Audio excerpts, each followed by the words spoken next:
امیدوارم که خوبی داشته باشید.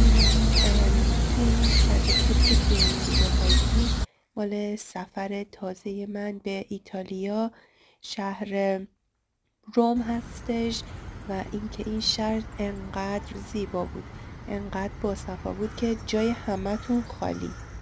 و اینکه این چیزی که خیلی توجه منو جلب کرده بود این بودش که توی این درخت‌ها تمام پرنده ها بودن. توی شهر وقتی را می‌رفتی توتیا رو میشنیدی که دارن آواز می‌خونن. ایتالیا هم که معروفه به شیرینیاش و بستنیاش و همه خوراکی و غذاهاش که تو اون عکس دیدیم. اینجا هم که ما رفته بودیم به موزه واتیکان و اینکه واقعا ارزش دیدن داره. واقعا بهتون پیشنهاد میکنم که برید و لذت ببرید از این همه تاریخ و هنر. البته که به ایران نمیرسه ولی خب به هر حال اینم چیز زیبایی بود. و اینکه یه نمای دیگه ای از همونجا هستش و یه غروب خیلی زیبا داشتیم.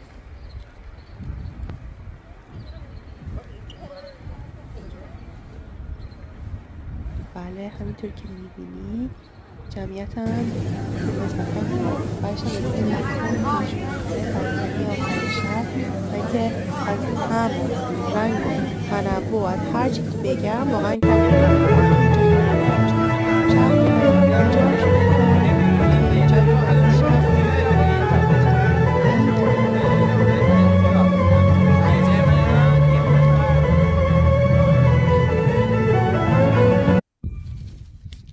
و اینکه اینجا ما رسیدیم به مسافرت ماشینی رفته بودیم. اینجا که رسیدیم از میان این ساختمونه قدیمی من این ویو رو دیدم و سریع رفتم جلو تا یه ویدیوی کوچولو براتون بگیرم ببینید چقدر قشنگ بود.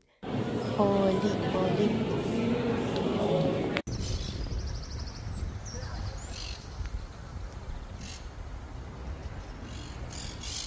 این ماشینشون چه کوچولو هم هستن بچه‌ها.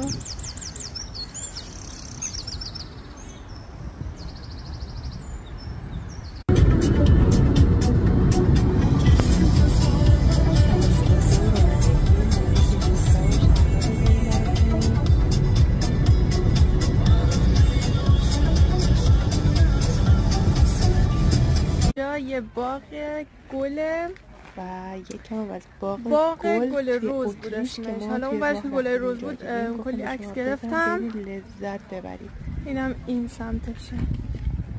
اینجا فواره خیلی زیاد داره.